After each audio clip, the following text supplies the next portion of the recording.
Thank you. All right. Good morning, everyone. Welcome to the March 21, 2025 meeting of the Zoning Board of Appeals. My name is Brian Sanchez, and I am the chairman of the ZBA. With me today are Commissioners Helen Schiller to my right, and to my left, Commissioner Angela Brooks and Commissioner Swathi Staley. Commissioner Adrian Soto will probably be joining us later. Today is a bittersweet day for the board. For those of you who don't know, this is going to be Commissioner Brooks' last meeting with us as she is becoming the Chief Housing and Urban Development Officer for the City of Philadelphia.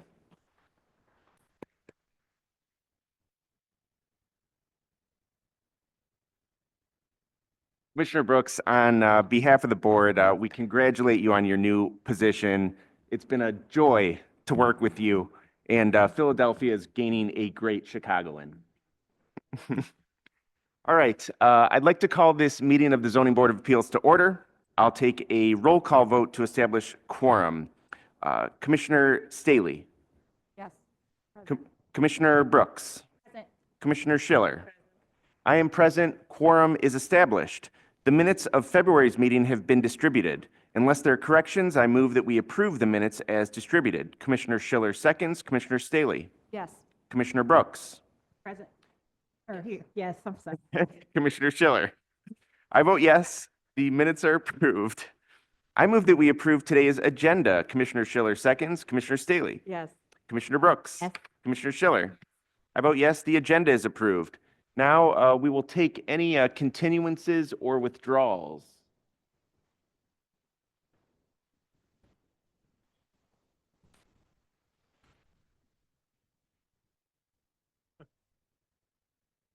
Good morning, Mr. Chairperson. Richard Toth. I have a matters on page 5. The last 3 matters, those are 95, 96, 97, all connected, all for the same property. We have a couple barriers today, but one of which is the alderman wants to have a new community meeting. So we are going to accommodate her. She was also kind enough in her weekly newsletter to notify area residents that we will be seeking a continuance today. So hopefully no one else is inconvenienced, but we would like to get back to see you as soon as we possibly can on this one. Okay.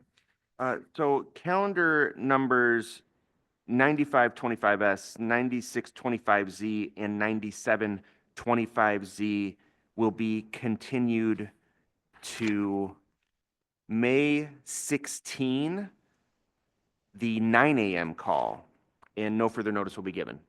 Thank you, Mr. Chairperson.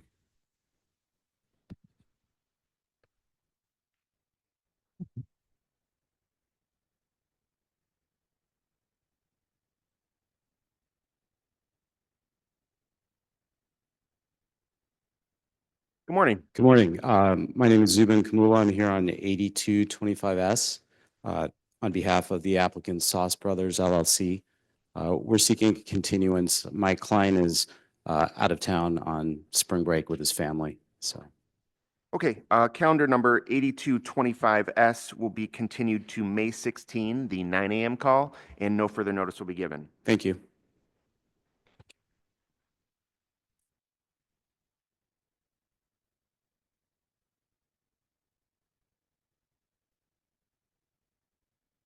Are there any other continuances or withdrawals?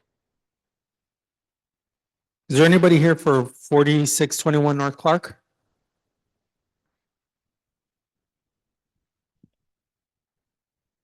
Okay, well, we'll deal with it later. All right, seeing no other continuances, let's call the first case. First case, 7225S, 2204 West North Avenue.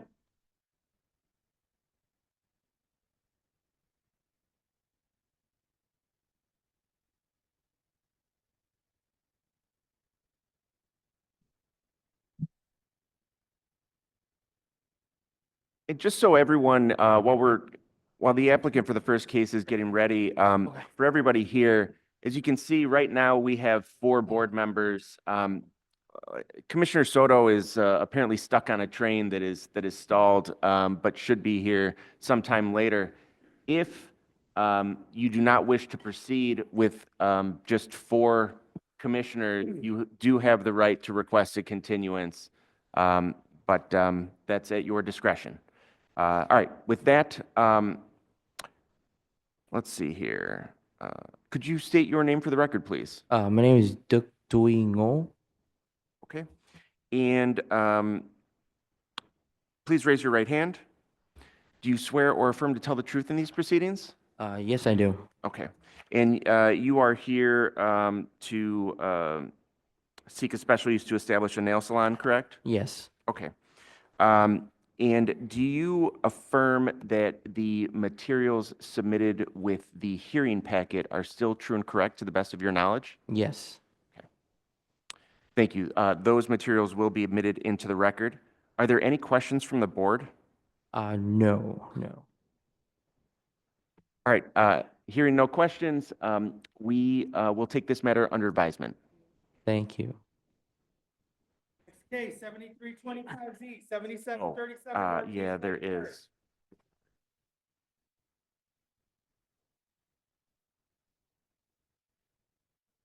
For the record, on that last one, 7225S, the Department of Planning and Development did recommend approval.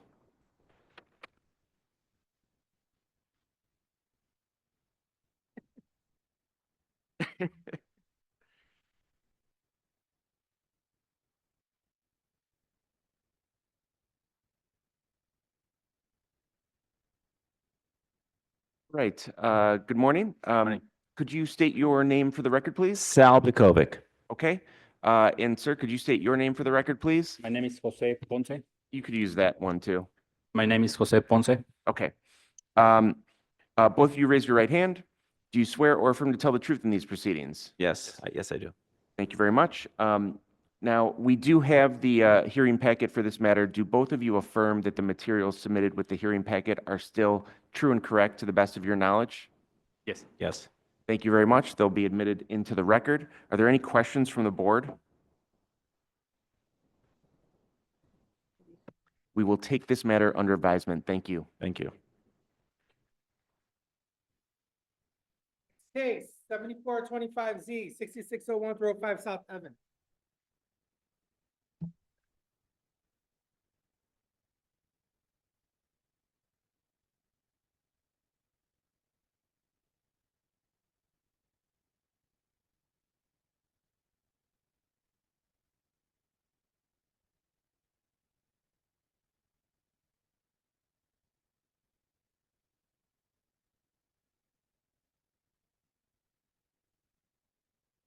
Morning. Could you state your name for the record, please? My name's Craig Yarborough. Please raise your right hand. Do you swear or affirm to tell the truth in these proceedings? I do. Thank you very much. This is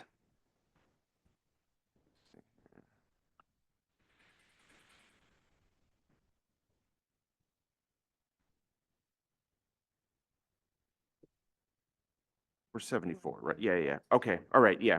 All right. You're seeking to reduce the parking requirement from 6 to 5 spaces. Yes. Okay. And this is for, if I read your application correctly, you've got, what is it, 7 affordable housing units? Okay. Okay. And do you affirm that the materials submitted with the hearing packet are still true and correct to the best of your knowledge? I do. Thank you very much. They'll be admitted into the record. Are there any questions from the board? Oh, I actually do. Just curious. The units that are affordable, what's the rent range projected? There'll be 80% of the median of income of Cook County. Metropolitan area or Cook County? Cook County. Well, that's Chicago. Probably. Yeah. Chicago metro Yeah, area. thank you. Any other questions from the board? We'll take this matter under advisement. Thank you. Chairman, we have another request for. Okay.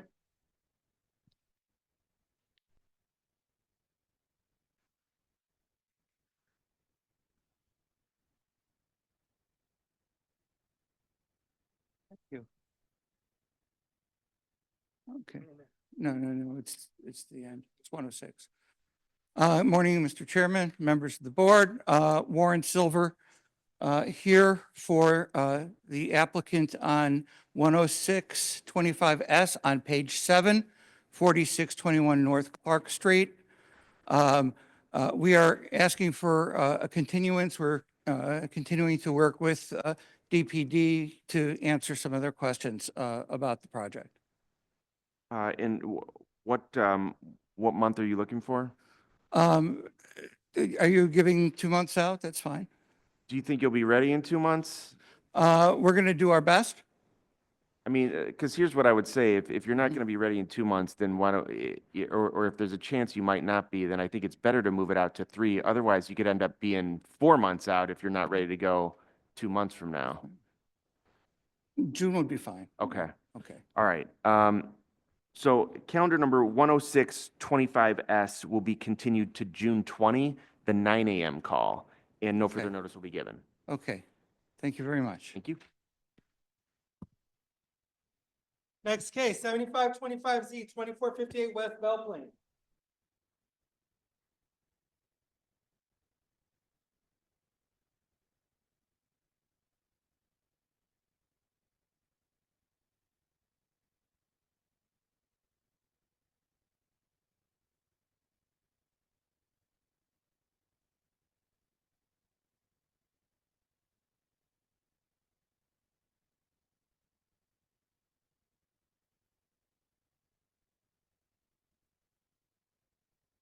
All right, good morning. Could you state your name for the record, please? My name is Jay Shamblat. Okay, and sir, can you state your name? Sven Dahlquist. Okay, raise your right hand.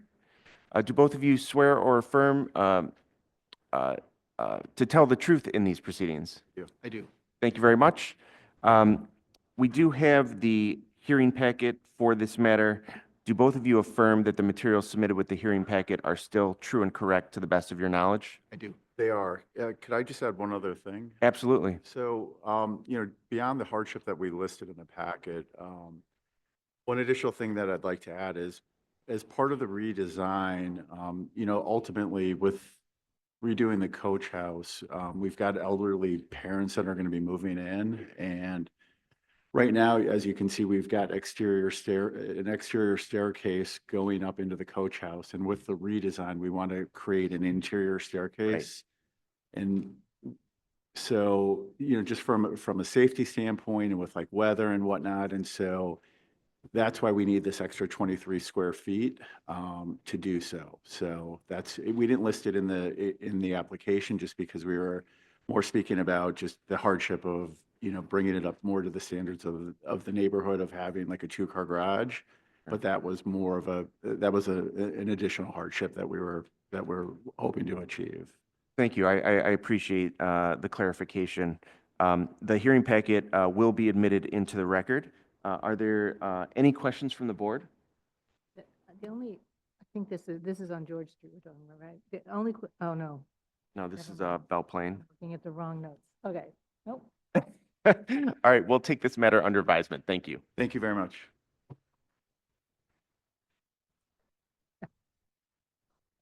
Next case, 7625S, 2036 West Montrose.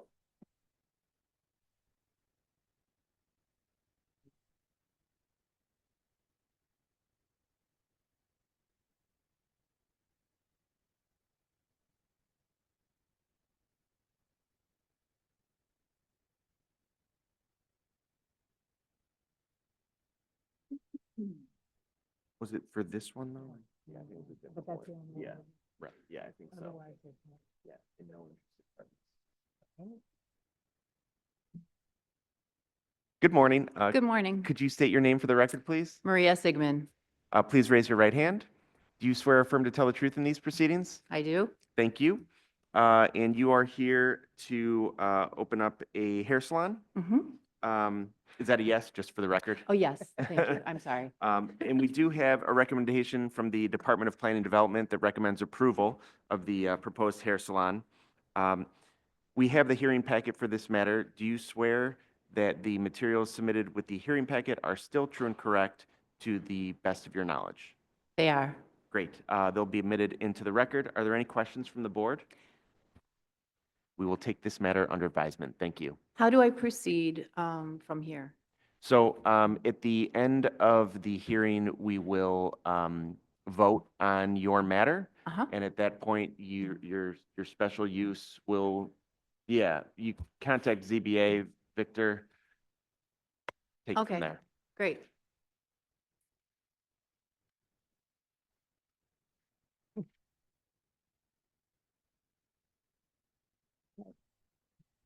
Next case, 7725S, 3537 West 111th Street.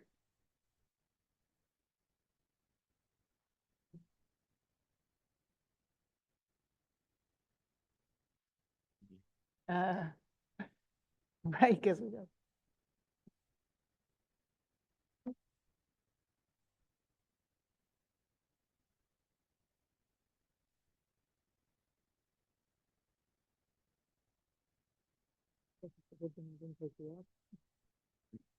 Good morning.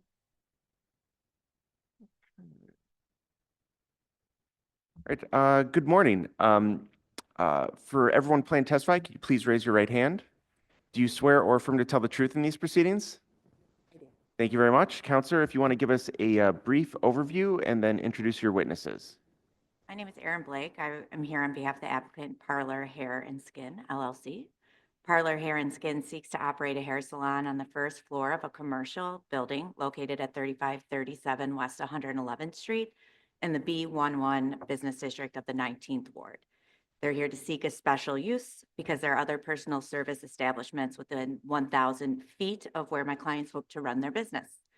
Both business partners, Katie McGee and Catherine Hardigan, are here with me today to answer any questions you may have. Great. Do both of you affirm that the materials submitted with the hearing packet are still true and correct to the best of your knowledge? Yes. Thank you. They'll be admitted into the record. Are there any questions from the board? And I will note that we do have a recommendation from the Department of Planning and Development that recommends approval of the proposed hair salon. With that, we will take this matter under advisement. Thank you. Thank you. Case 7825S, 4703 through 11 South Damon Avenue.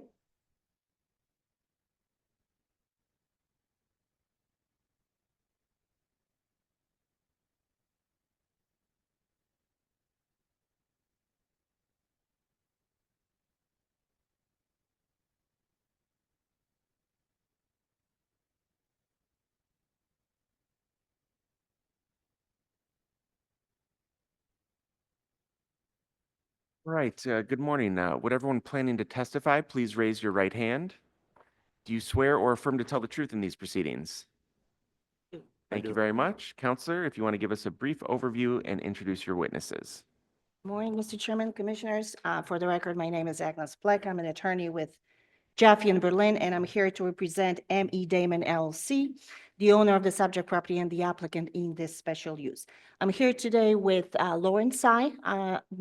She's the managers of operations, Manny Mendoza, our project architect, and Reed Carnahan from LaSalle Appraisal Group. And very simply, property located at the southeast corner of South Damon, West 47th Street, and it's already improved with an existing commercial building, which was actually built with an existing drive-through previously operated by Checkers Restaurant. And we are basically just reestablishing this historic use at the property. This is a very small building, 960 square feet, so we're not going to have any seating inside. That's why the drive-through facility is essential for operation of this business. And the applicant has a vast experience in operating this sort of restaurant use. They have 5 existing locations, 3 in the city, 1 Maryville, Indiana, 1 Milwaukee, Wisconsin. So they really know what they're doing here.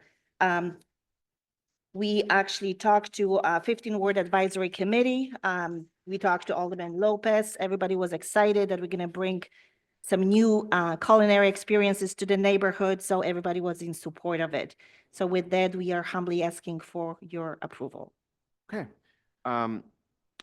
For all of the witnesses, do all of you affirm that the materials submitted with the hearing packet are still true and correct to the best of your knowledge? Yes. Yes. Thank you very much. They'll be admitted into the record.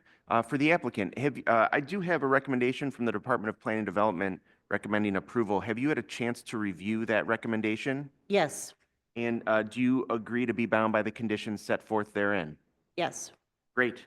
Are there any questions from the board? We have one. I want, the question I have has to do with what consideration has been made or, for the sound that comes out there for the nearby residences. And when I look at them, when I look at the photos that were submitted, it looks to me like everyone is pretty far away. Yes. But I can't tell exactly where the microphone, where the drive-through part is, where the microphone is that also it looks like it's on the far end, not the near end to where the residences are. And I just wanted to clarify that. Yeah, it is. It is. It's sort of like at the beginning of the drive-through, Yeah. so it's away. So the reason I ask that is that my experience is that when there's a drive-through where people have to order, that's near residential properties, especially if they're in multi-unit, more than one floor, that it's disturbing to the residences there. So I always ask this question. And it looked to me like you were pretty far away, but I Yeah. couldn't tell. Yeah, So, yeah. thank you. Commissioner, thank you. Appreciate that. All right, thank you. Seeing no other questions, we will take this matter under advisement. Thank you. Thank And you. just final word, Commissioner Brooks, congratulations, and we will miss you. Thank you. Okay, 7925Z, 1258 West 73rd Street.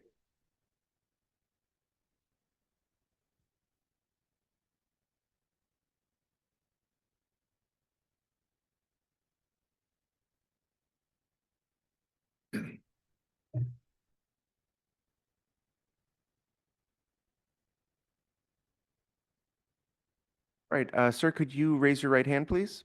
Do you swear or affirm to tell the truth in these proceedings? Yes. Thank you very much. Counselor Moore, if you want to give us a brief overview and introduce your witness. Thank you very much. My name for the record is Tom Moore, and with me today is Demario Bloodson. Mr. Bloodson has made a career of taking abandoned, derelict buildings and giving them life again and making them family livable again. And in this case, he is in for permit on the plumbing and the whole interior, but he kind of took a head start on the front porch, which, if you can see the picture, it does go into the front yard, but it's been that way for 100 years, and the house next to it is a twin, and you can see its porch is exactly the same. And so from his point of view, or he believed at the time that he didn't need a permit for that because he was just repairing it. An inspector thought he was more replacing than repairing, so cited him, and he has a building court case on it. As I said, he otherwise was trying to do it right. He's in for permit, but the permit's currently being held until we clear this. And so once we clear this, and the porch will be just as it is for 100 years, then everything will come into compliance. And that's why we're here today. All right, so first question, do you affirm that the materials submitted with the hearing packet are still true and correct to the best of your knowledge? Thank you. Now, with regard to this front porch, were you replacing the porch? Yes. Okay, all right. And since you've done this before, you should know that you need a permit for that, right? Yes. Okay. All right, so, you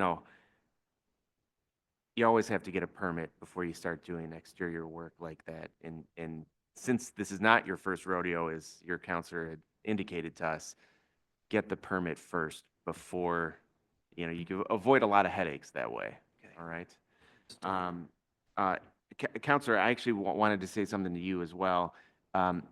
In the hearing packet where we ask if the applicant has been cited, and then we ask you to explain, I think you had just put in like the violation numbers.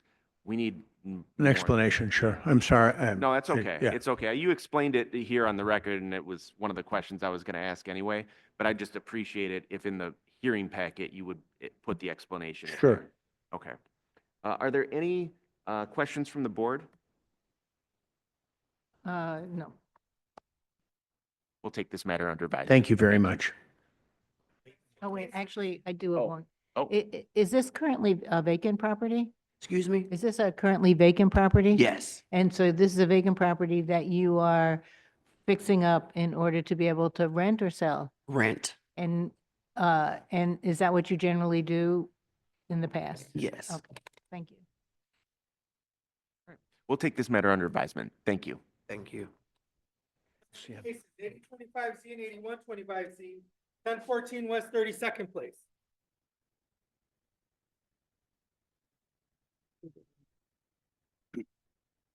Includes application for this item we just saw.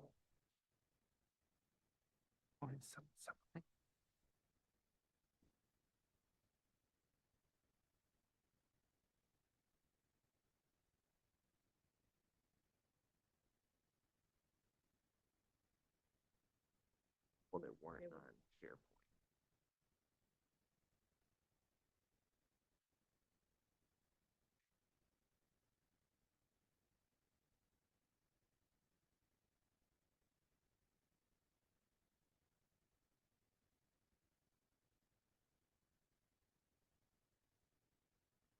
All right, sir, would you please raise your right hand? Do you swear or affirm to tell the truth in these proceedings? I do. Thank you. Counselor Moore, if you want to give us a brief overview and introduce your witness. Thank you. My name for the record is Tom Moore, and with me today is Peter Ropst. He is the owner for about 10 years or more of this 4-unit building on 32nd Street in Bridgeport. And he's the victim of something that often happens. There was a building and a lot next to it, and the former owner sold them separately, creating a non-conforming split. And he didn't know that at the time, and I think probably the other owner thought they had a buildable lot, and they didn't. And so it's all gone the wrong way. The owner of the lot, and the problem is that the center entrance, you need 2 entrances for each unit. The center entrance encroaches on the vacant lot. And until he gets rid of that and creates a second entrance in that will be legal, that won't encroach, they can't move forward. And unfortunately, they're in litigation with the 2 parties. And then the other party complained to the city, and there's a building court case as well. So this is the first step to try to unravel it all and make it all compliant and legal. Because if we're able to grant the variance, then they'll be able to create a legal second get rid of the encroachment, have a legal second entrance, and the second variance is for the rear yard open space. This is a 100-year-old building that goes basically, there's no space between the building and the garage, so there's no place to put rear yard open space. Mr. Ropes tells me that down the road, they may try to, it's an old garage, they may rebuild it, and maybe they could put the open space on top of the garage, but right now, that's not, right now, they're trying to fix the problems, they're creating all the problems. Right, and so you're removing the stairs on the side of the house. That's right. And then you're bringing the rear deck and stairs into compliance? That's right. Okay. Sir, do you affirm that the materials submitted with the hearing packet are still true and correct to the best of your knowledge? Yes, they are. Thank you very much. They'll be admitted into the record. Are there any questions from the board? We'll take this matter under advisement. Thank you very much. Thank you. Cases 8325Z, 425Z, 2510 West George.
Okay, would everyone planning to testify, please raise your right hand?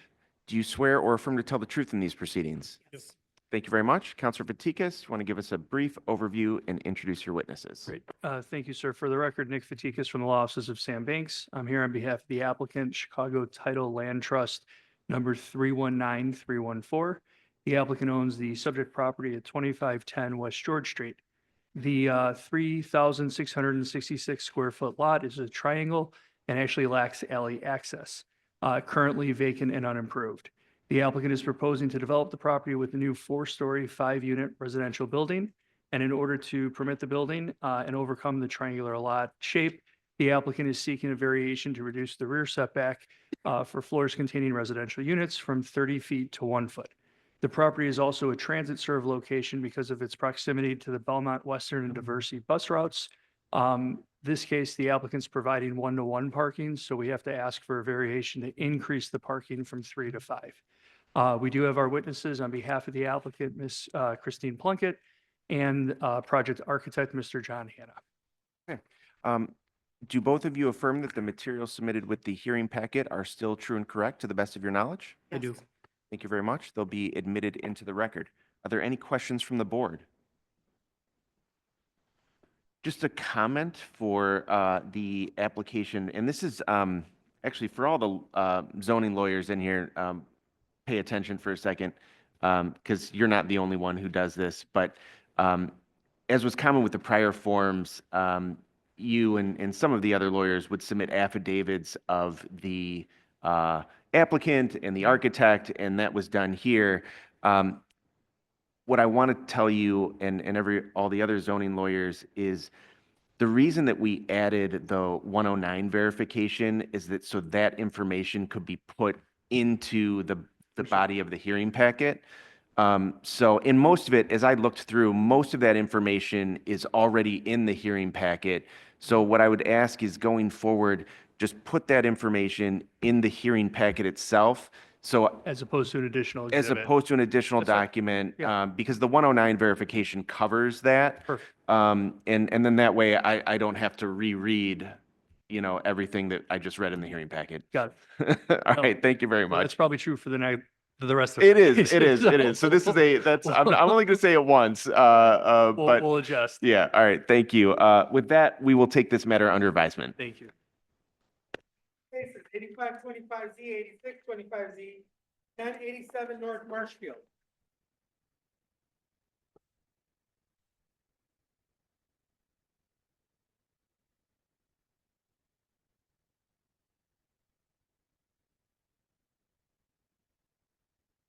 Good morning. Would everyone planning to testify, please raise your right hand? Do you swear or affirm to tell the truth in these proceedings? Thank you very much. Counselor, you can provide a brief overview and introduce your witnesses. Thank you, sir. Again, Nick Fatikas from Law Offices of Sam Banks. I'm here on behalf of the applicant, Volo Holdings LLC, 1087 Marshfield Series. The applicant owns the subject property at 1087 North Marshfield. The subject lot measures 25 feet wide by 130 feet deep, and it's actually a corner lot with frontage on both North Marshfield at what we're calling the front, and West Haddon, which is the side of the property. The applicant obtained permits and is in the process of constructing a new 3-story, 3-unit residential building with a detached garage at the rear. The applicant is now proposing to adjust the design of the detached garage so that vehicle access can come from the West Haddon frontage. This is really more of a functional response to the 12-foot wide rear alley and the fact that many of the neighboring multi-unit buildings that share the same alley have garbage cans or dumpsters along it, which just kind of further reduces the drivability of the 12-foot alley. It's also important to note that the proposed garage orientation coming off of West Haddon is how the property functioned before our redevelopment program. And that's actually true of a number of the neighboring corner properties along Haddon, which are shown in our photos that have garage access coming off of Haddon and not the shared or public alley. In order to permit the new design, the applicant is seeking variations to reduce the rear setback from 39 feet to 25 feet and relocate 211 square feet of rear yard open space to the roof deck above the detached garage. I want to be clear, though, the plan, as you can see from the site plan, retains separation between the end of our building and the inside of the garage wall. So there is actual open space provided between the structures. It just doesn't count as open space because we've reduced the rear setback. So it's no longer technically in the rear setback. And then during zoning review, an issue was called out regarding the front setback of the newly constructed three-story building. Based on the survey that the applicant provided, the actual front setback is 7.57 feet and not 7.63 feet. It's a 3/4 of an inch discrepancy that we're trying to bring into compliance. And I really don't have anything else to point at other than the survey to show that it was 3/4 of an inch off where it was originally permitted. So in order to get our permit to redo the garage, we have to bring the front setback into compliance. We do have two witnesses available to testify on behalf of the applicant, Ms. Carolina Witomska, and our project architect, Mr. John Hanna. All right, do both of you affirm that the materials submitted with the hearing packet are still true and correct to the best of your knowledge? I do. Thank you. They'll be admitted into the record. Are there any questions from the board? We'll take this matter under advisement. Thank you. Next case, 8725S, 751 West Higgins.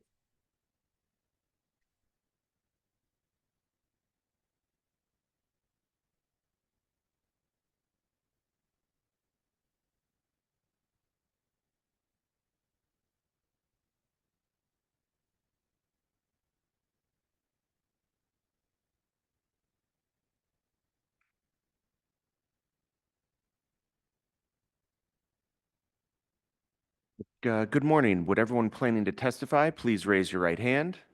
Do you swear or affirm to tell the truth in these proceedings? I do. Thank you very much. The board recognizes Mr. O'Brien's expertise. Counselor, if you want to provide a brief overview and introduce your witnesses. Will do. So again, Nick Fatikas from the law offices of Sam Banks. I'm here on behalf of the applicant, Cotunia LLC. The applicant owns the subject property at 5751 West Higgins.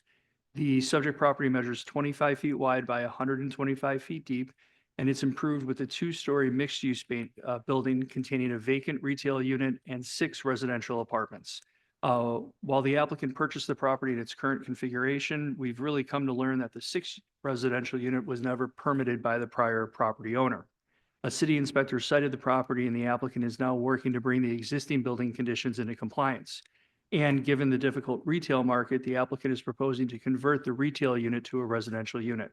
When the work is complete, the building will contain 5 legal residential units, which is consistent with the original unit count that actually dates back about 100 years. In order to permit the project, the applicant is seeking a special use to allow the expansion of residential units or uses below the building's 2nd floor. And again, it's important to note that the rear of the 1st floor is already residential. It's a residential apartment. So we're reconfiguring, but staying within the legal total of 5 residential units. So we're reducing from unpermitted 6 to the legal 5 total. The footprint and massing of the existing structure will remain exactly as they are today. We did meet with Alderman Gardner and the local block club. I believe the alderman had submitted a letter of no objection for the application. I believe that was on file, but we did participate in a virtual meeting and to explain kind of the configuration and the scope of the work. I do have 3 witnesses available to testify on behalf of the applicant, Mr. Tom McCann, our project architect, Mr. Anthony Surgeon, and our MAI appraiser, Mr. Terrence O'Brien. All right, first question for all the witnesses. Do all of you affirm that the materials submitted with the hearing packet are still true and correct to the best of your knowledge? I do. Yes. Thank you very much. They'll be admitted into the record. For the applicant, I do have a recommendation from the Department of Planning and Development recommending approval. Have you had a chance to read the recommendation? Yes. And do you agree to be bound by the conditions set forth in that letter? Yes. Thank you. Are there any questions from the board? Counselor, I just want to, I don't see Alderman Gardner's letter of support. It was a letter of no objection. I did forward it to staff, but I just wanted to reference it. 'cause Maybe we it did go got through into the that. file after I already reviewed. No, that's, in any it event. actually may have come late after the posting deadline, so that may be why Oh, okay. it doesn't show. Okay. All right. Well, we will take this matter under advisement. Thank you. Thank you. Thank you. Next two cases, 8825 S and 8925 Z, 1505 through 07 North Sedgwick.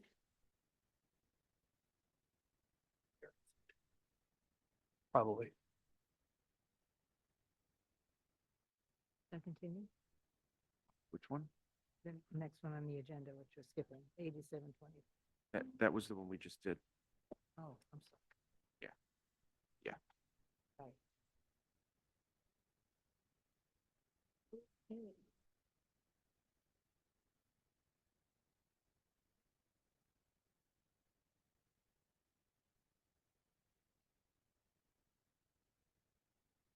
Right, would everyone planning to testify, please raise your right hand. Do you swear or affirm to tell the truth in these proceedings? I do. Thank you very much. Councilor Fatikas, please provide a brief overview and introduce your witnesses. Thank you again, Nick Fatikas from the Law Offices of Sam Banks. I'm here on behalf of the applicant 1507 Sedgwick LLC. The applicant owns the subject property at 1505 through 07 North Sedgwick Street. As you can see from the survey, the subject zoning lot measures 25 feet wide by only 102.7 feet deep. It also lacks alley access. The applicant actually appeared before the board in 2023 to entitle the existing four-story mixed-use building that exists at the property today. Based on those approvals, the building contains a first-floor retail unit and a total of 4 residential units, including a residential unit at the rear of the first floor of the building. While the residential units are all occupied, the applicant has unfortunately not been able to find a retail tenant. The applicant is now proposing to convert the 820 square foot retail unit to a residential unit for a total of 5 units in the building. No changes are proposed to the height, footprint, or massing of the existing structure. In order to permit the conversion, the applicant is seeking a special use to allow an additional residential unit or additional residential uses below the building's second floor. This site is also within 350 linear feet of the entrance to the CTA station at Sedgwick, which qualifies it as a transit-served location. Given the substandard lot depth dimension and the lack of alley access, the applicant is seeking a companion variation to reduce the parking requirement for the new unit, technically reducing it from 1 to 0. There are no other options to provide on-site parking, given the substandard lot dimension, the lack of alley access. We do have 3 witnesses available to testify on behalf of the applicant, Mr. Bradley Graham, our project architect, Mr. John Hanna, and our MAI appraiser, Mr. Reed Callahan from LaSalle Appraisal Group. For the witnesses, do all of you affirm that the materials submitted with the hearing packet are still true and correct to the best of your knowledge? I do. Thank you very much. They'll be admitted into the record. For the applicant, I've got a recommendation from the Department of Planning and Development that recommends approval of the project. Have you had a chance to review that letter? I have. And do you agree to be bound by the conditions set forth therein? I do. Thank you very much. Are there any questions from the board? I just have one. I just want to clarify, there are existing parking spaces for the other units? No, There's none at all? There's none at all. And in 2003, That was when. before the TSL went, I'm sorry, with the TSL, we were able to get the parking reduction for the existing 4 residential units. There was no technical parking requirement for the retail. Now that we're converting it, the code requires us to provide a new parking space for that 1 unit, even though there are none on site. So no parking exists. All right, we will take this matter under advisement. Thank you. Thank you. Case 2025 Z, 2338 West Charleston.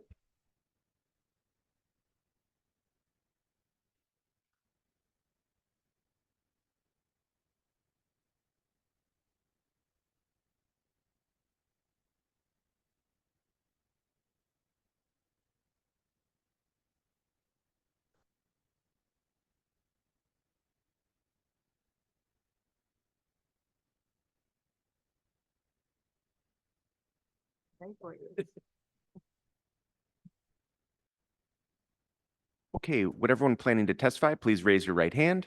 Do you swear or affirm to tell the truth in these proceedings? Yes.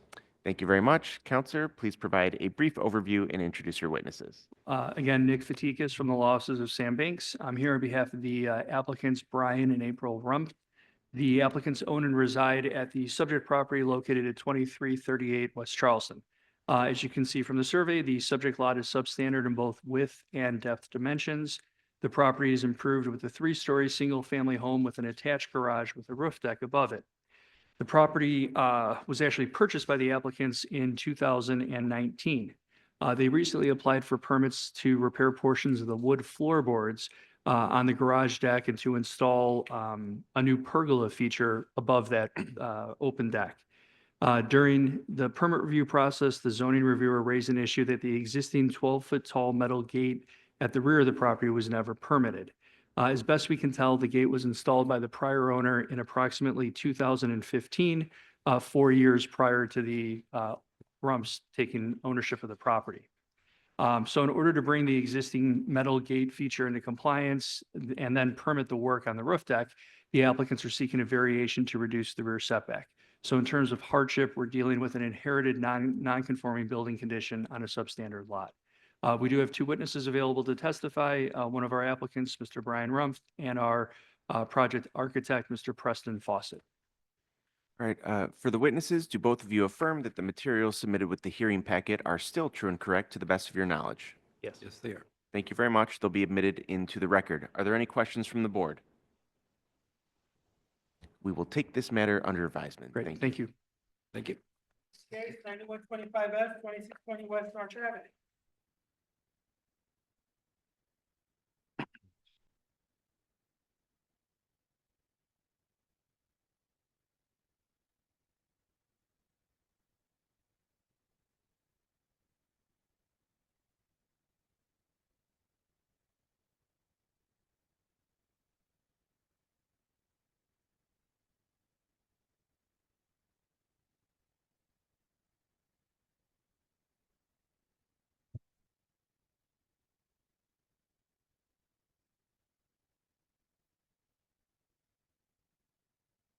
Good morning. Would everyone planning to testify, please raise your right hand?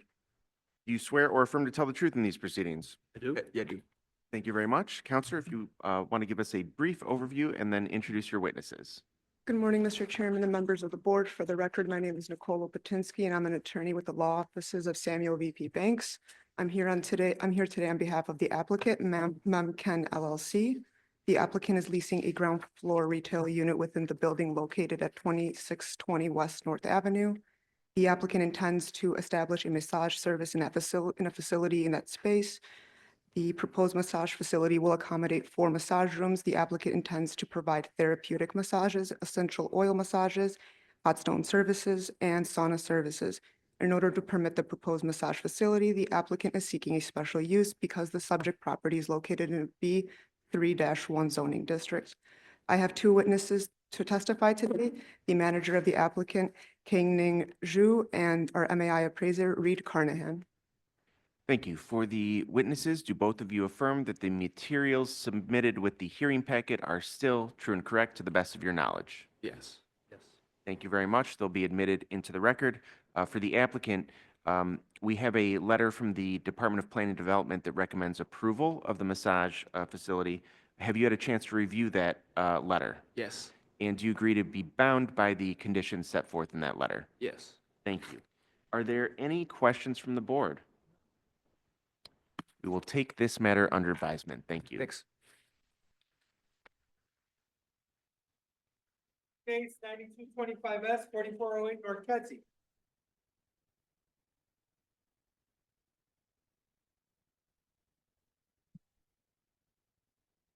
This is the one.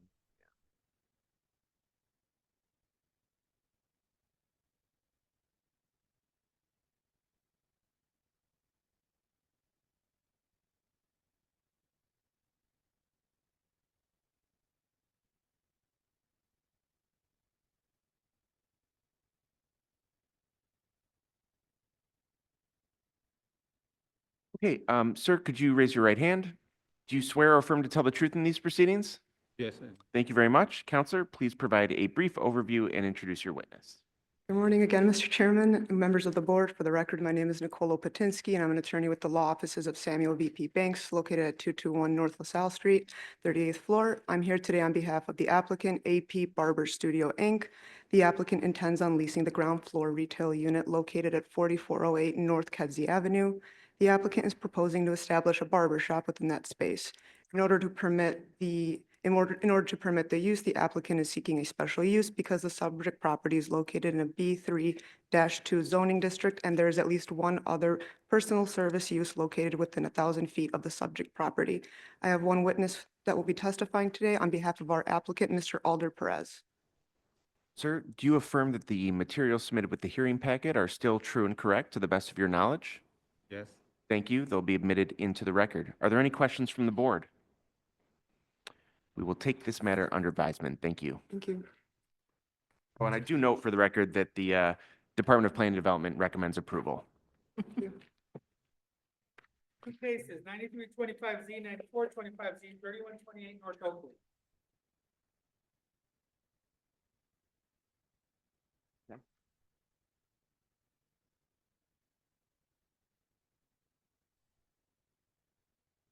Oh, yeah. I'll take it.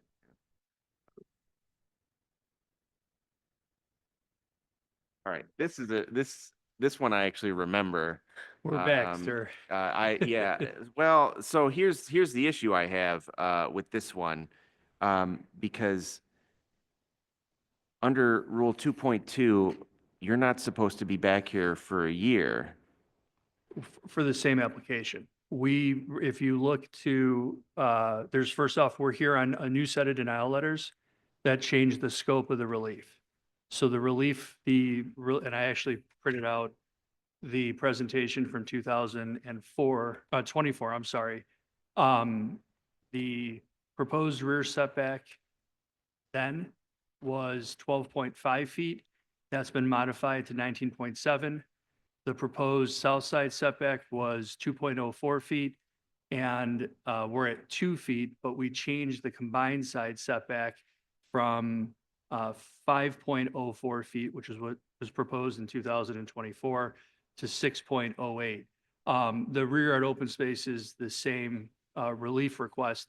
That's respectfully, that's part of the problem or the hardship with the lot because it's a triangle. No matter how you literally slice it, there's some redundant relief, but the scope of the plans has changed so much so that new denial letters issued.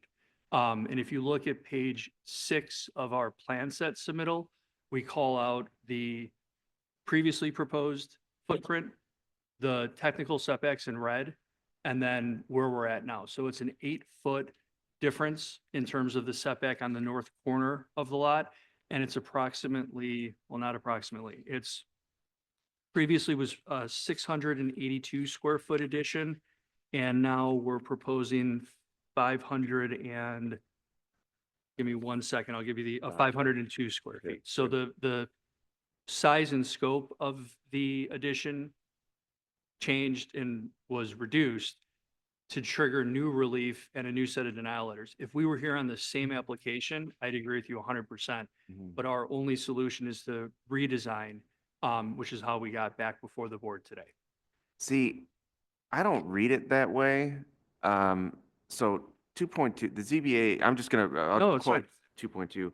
The ZBA must not hear or decide any matter where a decision has been rendered therein by the ZBA within the preceding year, unless upon remand by a court upon good cause shown or pursuant to Rule 8.7.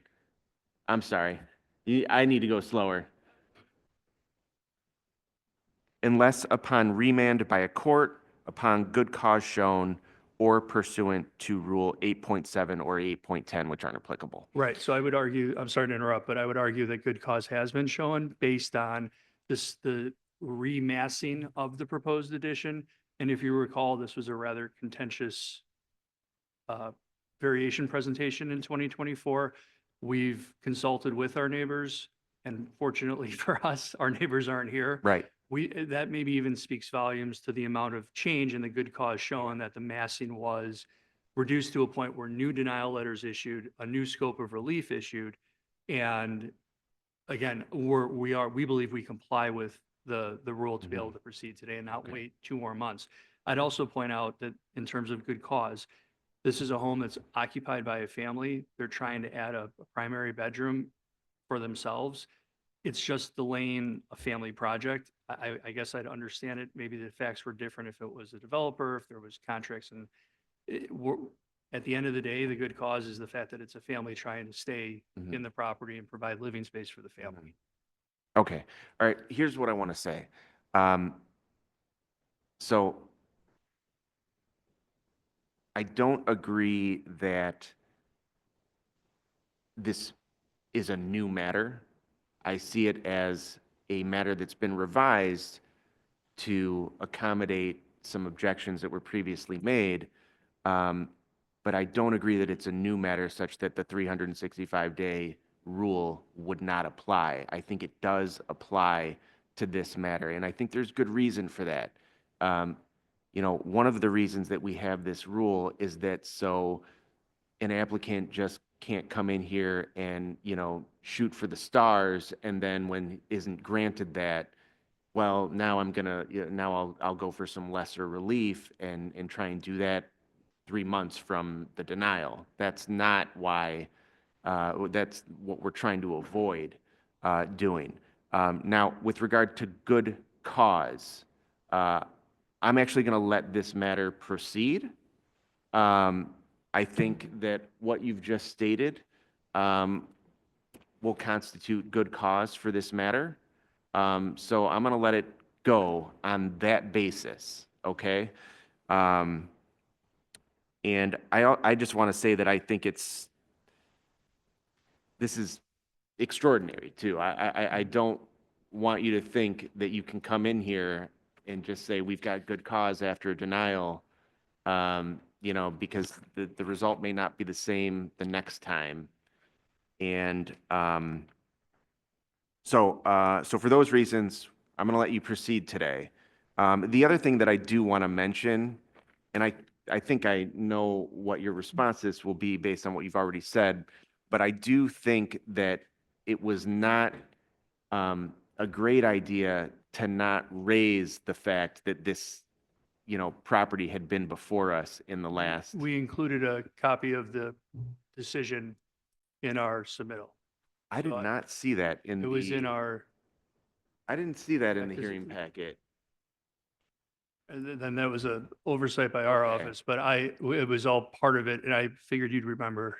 I this did particular remember it, one. and I did remember it, and one of the drawings that was in there did show what was previously requested, so I can see Yeah. that it's an oversight, yeah, but the prior decision was not in there, and there was no mention of it in the hearing packet, and I would respectfully suggest that the next time Sure. you make sure that that's in there.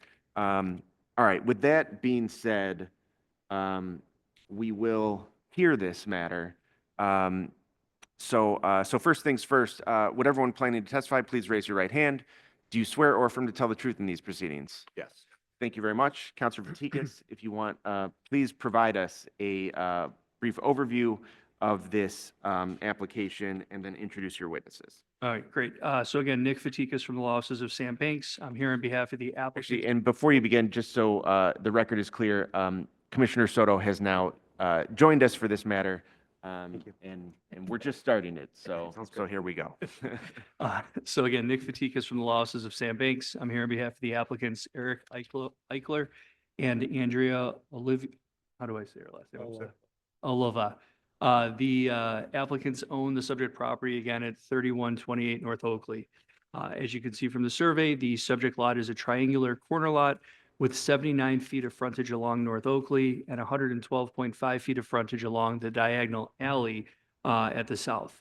The interior lot depth dimension is 79.5 feet. The property is improved with a two-story single-family home. The applicants purchased the property, renovated it, and actually now live in the home today. Given the aging condition of the structure at the time of purchase, there was a substantial amount of renovation work that went into the project before the applicants occupied the home. As the construction progressed, the applicants worked with their architect to design what would provide a two-car garage and a new bedroom on the second floor, so a rear addition to the existing structure. And given the existing non-conforming building footprint on the triangular lot, their program requires variations to reduce the south side, the combined side, the rear setback, and the open space requirement. As you mentioned, Chair, this was before the board in May of 2024. The scope of the relief, although different was in similar context because of the triangular lot shape. So as soon as we reduce one setback, it has an impact on the resulting setbacks as well. The most important document, I believe, in our hearing packet is what's on the screen right now. Or if you go to page 6 of the plan set. And it shows what we referenced initially. The gray hashed area is the proposed addition. The red hash mark line is the technical setback on the triangular lot. And the white or the black line to the north, at the north, so the top left corner of the property is where the addition was proposed previously. It was pulled back a little over 8 feet, 8 feet 2 inches. Ultimately, we reduced the overall square footage total from that 682 square foot proposal to 502 square feet. Previously, Chairman, the board and the neighbors had asked why it isn't functional or feasible to do the addition on the south side of the lot. In this case, that's the narrowing portion of the lot. And really, first off, the floor plates would have to be completely reworked in order to integrate the addition so that it actually functioned as an addition and not a separate structure. But it also created a really difficult position or turning radius for cars. So by being able to set it back at the wider portion of the property, it actually makes that garage access for the 2 cars that much more functional. While it may be shown on paper, that angle is difficult to navigate, and it would still require or encroach in the front setback because now we're putting it where the narrowest point of the lot is along the front. We did meet with and share our plans and revisions with our neighbors. I'd point out for the record that they were here in adamant objection to the last hearing. We believe the fact that they're not here today at least expresses neutrality based on the revisions that we made. So we really appreciate the board's consideration, and if there are any questions, we're here to answer them. So yeah, tell me about the conversation with the neighbors. And I think it is important to note that they're not here. Yeah, I think, the tell me about it. conversation was, I don't want to speak for anybody. I don't want any hearsay. This is Right. just my impression. Yeah, Was focusing on keeping the northwest corner of our property as open as possible. And I think that's really shown by that exhibit number 6, the difference between the two, that 8-foot difference. Although it doesn't count, it's 200 square feet of essentially open space in that little triangle. And I think that went a long way. The neighbors also asked if we could kind of work with them on some of the color paletting of what the addition is going to be. We're certainly open to that, kind of a lighter color as opposed to a dark, stark contrast. I think the footprint was the big issue. We kept it at a 2-story height, even though the RS3 allows 30 feet of height. We're at 20 feet 2 inches. So 2-foot addition, flipping the terrace, and then pulling it in 8 feet, reducing the overall massing, it seemed to do the trick and turn an objection at least into a position. I do not want to say that they're here or they're not here in support. Right. I'm going to assume neutrality that they're not here today. right. Okay, do both of you affirm that the materials submitted with the hearing packet are still true and correct to the best of your knowledge? Yes. Yes. Thank you very much. They'll be admitted into the record. Are there any questions from the board? A point of clarification, just on this drawing, the red dotted line is what it is now? or No, what the it red was? dotted line is what the technical side and rear setbacks are on a triangular lot. So it's Okay. really hard to, without encroaching at least into the rear setback, there's no way for us to put a garage at the rear of the property. Okay, and I wasn't here at the other hearing, so that's. No, So I'm not, it doesn't really matter to me. no, it's just more for context. No, I was just trying to see if that was where it had been before to understand what you were saying. But, so just to be clear, the shaded area that has the dots in it is the area where the addition is. Where the proposed addition would be. Yep. So, and I do want to stress the blue line that's at the top left is the footprint of the old or the previously proposed but denied application. And there's an 8-foot difference. So that's where that 8-foot comes in. I got you. Thank you. Any other questions from the board? We will take this matter under advisement. I Thank you. appreciate it. Thank you. Thank you. Cases 9825Z, 9925Z, 125Z, 6829 South Clyde.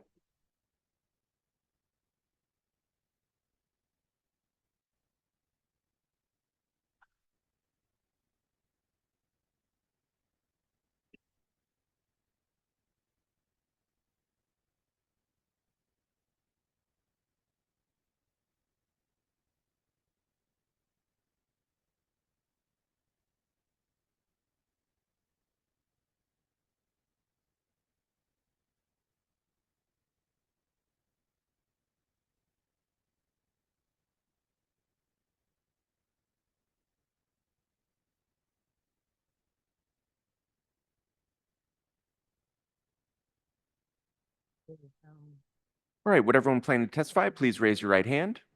Do you swear or affirm to tell the truth in these proceedings? I do. Thank you very much. Counselor, please provide a brief overview and introduce your witnesses. Thank you very much, Mr. Chairman. Good morning. My name is Jimena Castro, partner at Acosta Esgar, here today on behalf of the applicant. To my right, for the property located at 6829 South Clyde. To my right is the manager of the applicant, Joanne Monteleone, and to her right is the architect for the project, Alan Leskiev. Joanne, can you please state your name and business address for the record? Joanne Monteleone, 405 South Home, Park Ridge. And then Alan, can you please state your name and business Alan address? Leskiev, architects office located 1701 South First Avenue, Maywood. Thank you. The property is located on an RM5 lot. It is ETOD to the Metra Bryn Mawr Station. It is a substandard lot made up of 3 parcels with the width of 70 feet. It is improved with a 4-story residential building with 6 dwelling units, a detached 6-car garage, a rear 4-story porch, which is a pre-existing condition, which is at question for this matter. The applicant is proposing to add 4 dwelling units to the building for a total of 10 dwelling units. There will be no additional parking as this is an ETOD location. And we are proposing a 7-bike rack located along the south side setback, which is also a question for today. We are asking for various variations to make sure that the matter is successful. The first one is to reduce the south side setback to allow for the bike placement. The racks are not allowed in that location, but that is the best spot in order to provide the bikes as we are seeking parking reduction. The second thing that we're asking for today is to reduce the rear yard setback because of the existing porch, which my client did not construct. It is an existing condition. And the interior renovations that we're proposing for the unfinished garden unit level is triggering compliance of the pre-existing porch. So the porch is really just triggering everything. So we're seeking a rear yard setback in order for the porch to maintain at its location. We're also seeking to reduce, because of said porch, the rear yard open space from 460.64 feet to the existing square footage. And we're also seeking to reduce the parking for the new units to 0. And because of the hardship there being that this is a reduced lot, so there is a reduced amount of space to locate parking. However, as I noted, we are providing 1-to-1 parking for the existing 6 units. We have had conversations with the alderman of this ward, and there is no pushback. And we are seeking favorable consideration from y'all today, and we are available for questions. Okay. Do both of you affirm that the materials submitted with the hearing packet are still true and correct to the best of your knowledge? Yes. Thank you very much. They'll be admitted into the record. Are there any questions from the board? We will, where is the garage? Is it access? At the through rear. And so the access is through the alley? Yes. That's it. all right, we will take this matter under advisement. Thank you very much. Thank you. Congratulations, Chairwoman. 25Z, 102, 25Z, 1654 West School Street, 3305 North Carolina.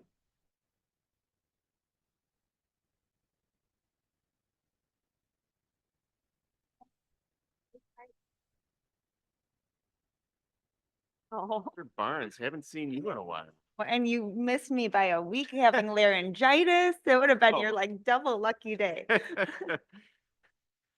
All right, Sorry, yeah. sir, would you please raise your right hand? Do you swear or affirm to tell the truth in these proceedings? Yes, I do.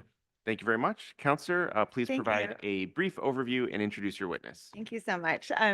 Good morning, Mr. Chairman and esteemed members of the board. For the record, my name is Sarah Barnes, and I'm a partner with the law offices of Gostecki Del Giudice Americas and Mercado LLP.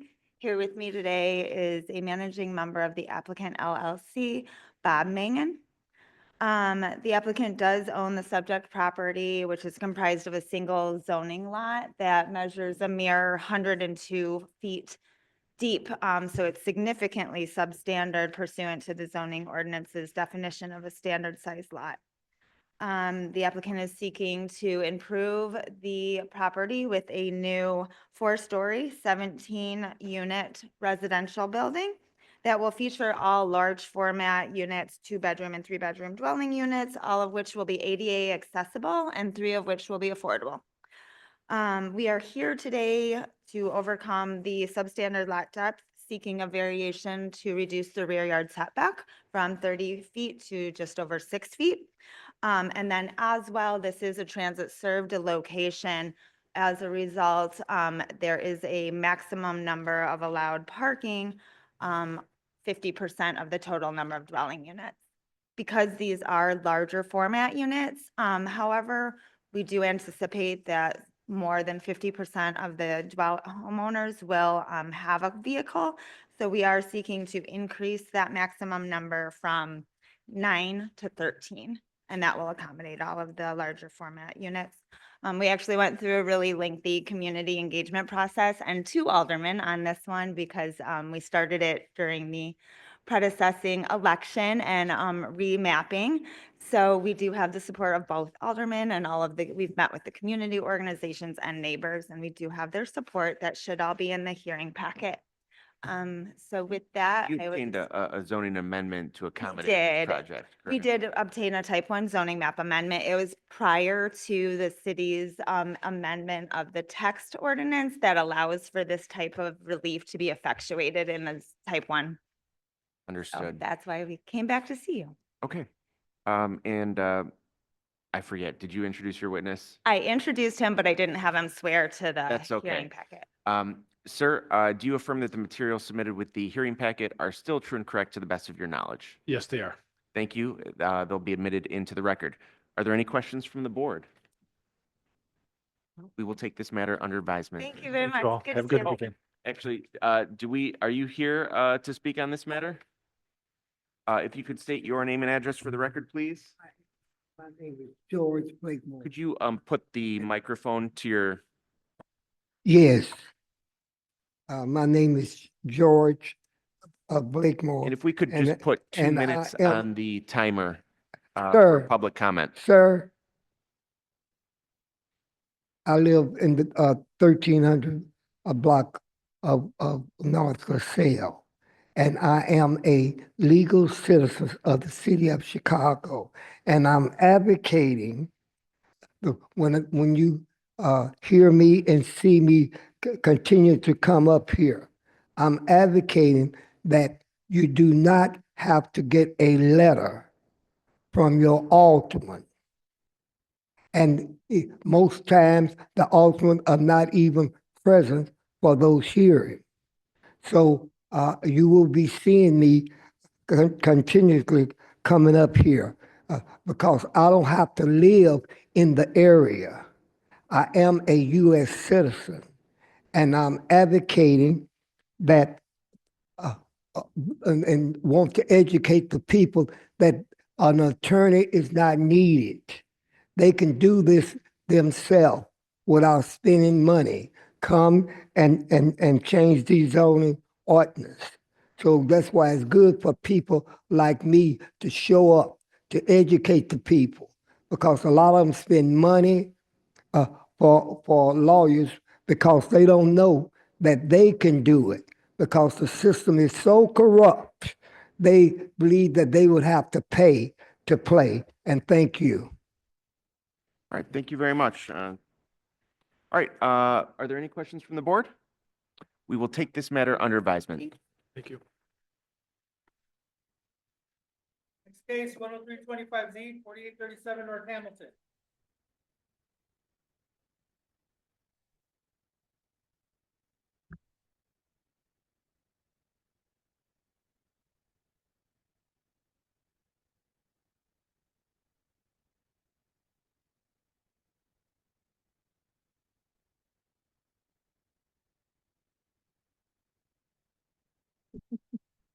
Just write that out. Okay, would everyone planning to testify, please raise your right hand?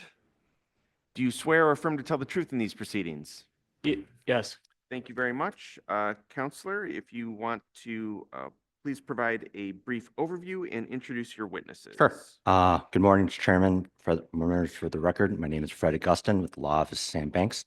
I'm here on behalf of the applicant, John Tomlinson. John and his wife own the property located at 4837 North Hamilton. Properties are currently improved with an existing two-story single-family residence. Chairman, currently the home kind of has a rear, partially open entryway.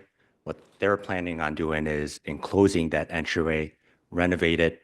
It'll be a new mudroom and a new entryway to the home. So essentially, in order to do that work, we are seeking to reduce the north side setback from 2.4 feet to 7 feet. Here with me this morning is the applicant, John Tomlinson, and our project architect, Charles Grund. And just briefly, Chairman, hardship, we're keeping the existing home. It's 116 years of age. The home is currently providing the existing setback of 0.7 at the north side. The addition will be maintaining that setback. So with that, we're here to answer any questions the board may have. Okay. For both witnesses, do both of you affirm that the materials submitted with the hearing packet are still true and correct to the best of your knowledge? Yes. Yes. Thank you very much. They will be admitted into the record. Are there any questions from the board? Mr. Blakemore, would you like to comment on this one? And I will be here to comment on all of them. Okay.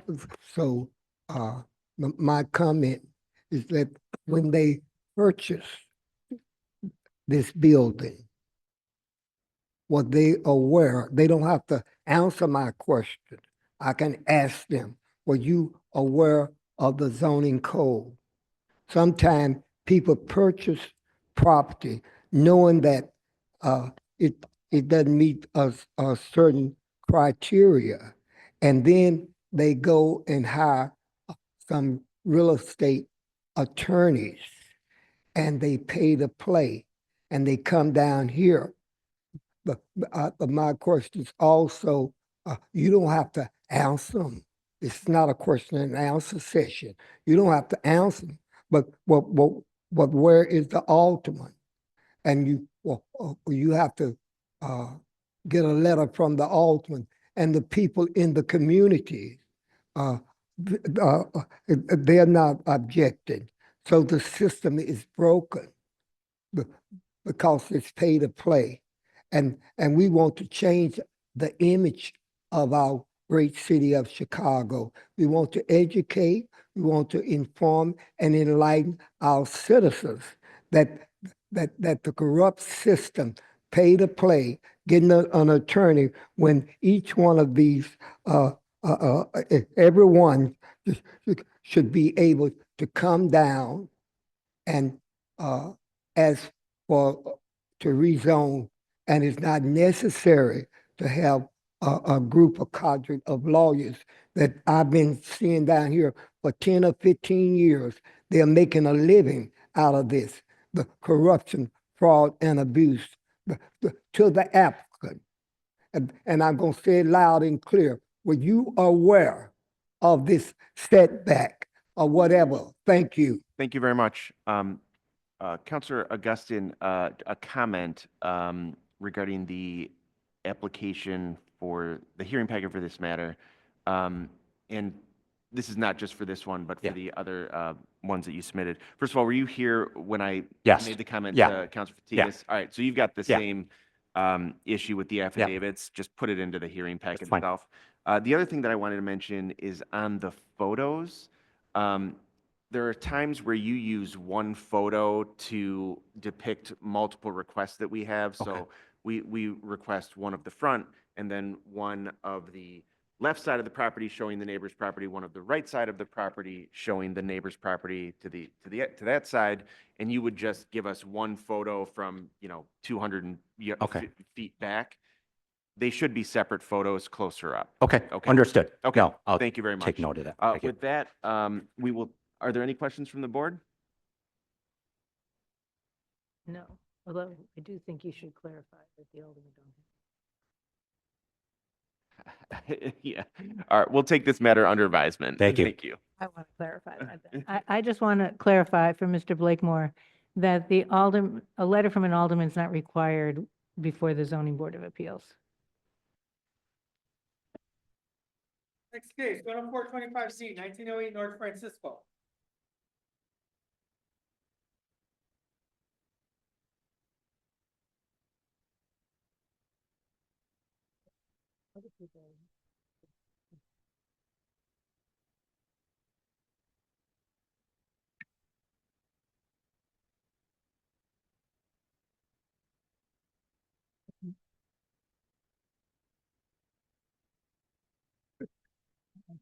All right. Oh, yeah. Want my scarf? Yeah, you want the scarf though?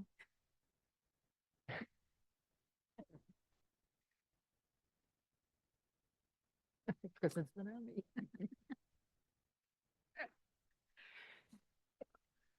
Okay. Would everyone plan to testify? Please raise your right hand. Do you swear or affirm to tell the truth in these proceedings? I do. Thank you very much. Counselor, please provide a brief overview and introduce your witnesses. Right. Thanks again, Chairman Fred Augustin. For the record, I'm here on behalf of the applicant Marcelia Bellagru.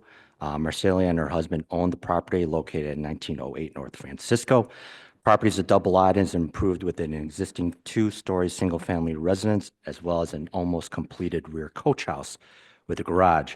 The applicant is proposing to renovate the second floor. It's essentially going to be a new second floor, the way the plans are showing. Part of that renovation will include a new small rear addition, as well as a new rooftop deck with a stair enclosure. In order to do this work, we are seeking a variation to reduce the north side setback from 2 feet to 0.73 feet. Here with me this morning is the applicant and owner, Marcelia Bellagru, and her project architect, Victor Trapso. Two things, Chairman.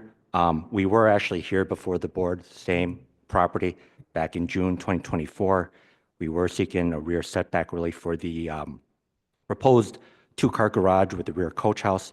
The board approved that matter. And again, as I alluded to, that project's almost completed. Now we're here for the existing home for the project with the second floor. Hardship here again is existing home, it's 131 years. Home currently provides a north side setback of 0.73 feet. So our addition will be essentially maintaining the same setback. So with that, we're here to answer your questions the board may have. For both witnesses, do both of you affirm that the materials submitted with the hearing packet are still true and correct to the best of your knowledge? Thank you. They'll be admitted into the record. Are there any questions from the board?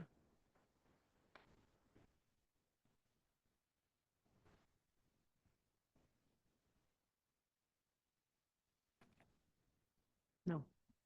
Okay. Mr. Blakemore? It's very important for a man of Mr. Blakemore caliber to be present. And now I'm using my iPhone. I want to educate our citizens that this particular applicant, that's the second time coming down here asking for a setback. The problem that I have with the zoning board of appeal is that they have pay to play. And the people are not educated, they're not informed that they do not need an attorney. They could come here on their own. And it's a little cadre of lawyers who have made a business out of this. So we must inform, engage, and enlighten our citizens. So this is the second time I was listening. Listening is fundamental, that they have come down here knowing about the zoning and asking for setbacks. And most times they receive it because it's a pay to play. Now, it should be made that the alderman should be present here, and you don't need a letter from the alderman. This is just another bad government process. And thank you. And I have all of you on video, and I'm not out here to educate you, to inform you. It's something else in this city government here. And thank you. Video. Thank you. For the record, we did have 5 pro se matters today of unrepresented applicants, and no letter from the alderman is required for any application. With that being said, we will take this matter under advisement. Thank you very much. Thank you. Case 10525Z, 6708, 12 West Belmont.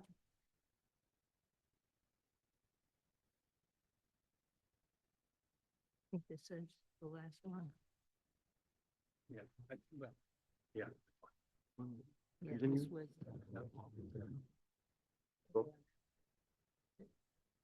Any in this also? Yeah.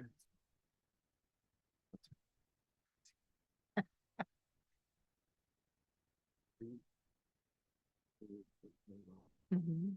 I would say the door will open 9 to 9. All right, would everyone plan to testify? Please raise your right hand. Do you swear or affirm to tell the truth in these proceedings? Yes. Thank you. Counselor, if you want to provide a brief overview and introduce your witness. Thank you. Good morning, Mr. Chairman, members of the board. My name is Paul Kopak with offices at 6767 North Milwaukee Avenue. Today, we're requesting variations to reduce the rear setback from the required 30 feet to 18.47 for a proposed rear second floor enclosed access addition to service the existing second floor residential use for an existing 2-story building with 6 dwelling units located on the second floor and a restaurant on the first floor. What precipitated this variation? My client has owned this property for in excess of 25 years. The stairwells servicing the dwelling units were becoming unsafe.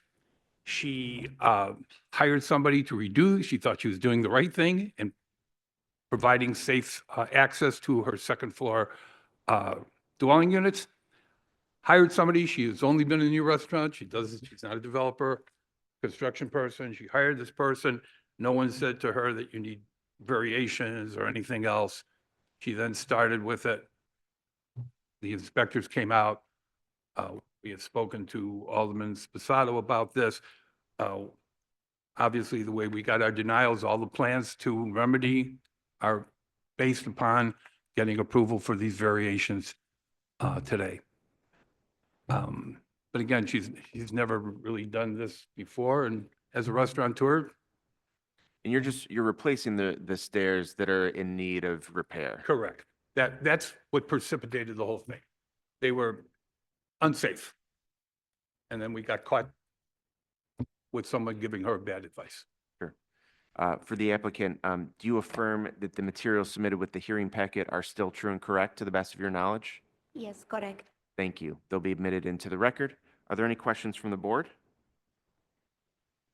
This is just for the staircase. Nothing else has changed? Yes, there's also, as part of it, mentioned that as part of this, because of the way the walls are situated, there was going to be an expansion of the existing restaurant.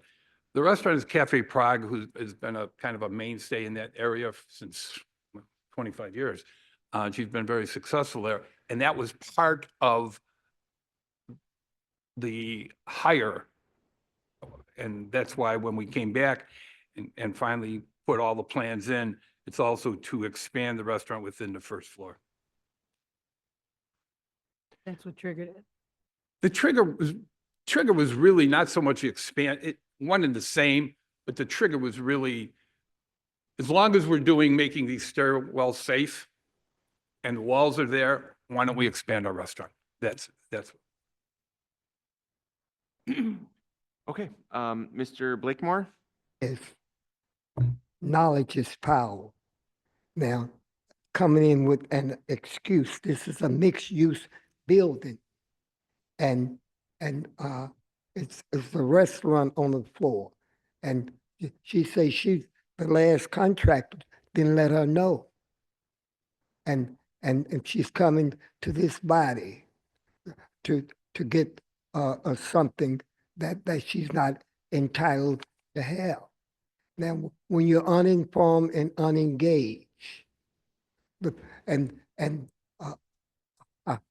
just ridiculous what has happened here. And I see one of our Alderman is here, Helen Schiller, retired and coming back, still working with government. However, this is unacceptable. This dog and pony show that's coming, this lady have paid to play twice. What about the community involvement? How many people in the community was aware? Did they attend the meeting? The community. Now you asked me where did I live, and I told you, I didn't give you the exact address, but I told you I live on the north side. And I am a citizen, and I have every right to come to any of these meetings. So again, they are abusing the ordinance, the zoning board of appeal with this pay to play. This is the second time with this multi-use, and you're looking at me with anger. I got it. That's why I'm using this iPhone, and thank you. Any questions from the board? All right, we will take this matter under advisement. Thank you for your time. Thank you. Thank you.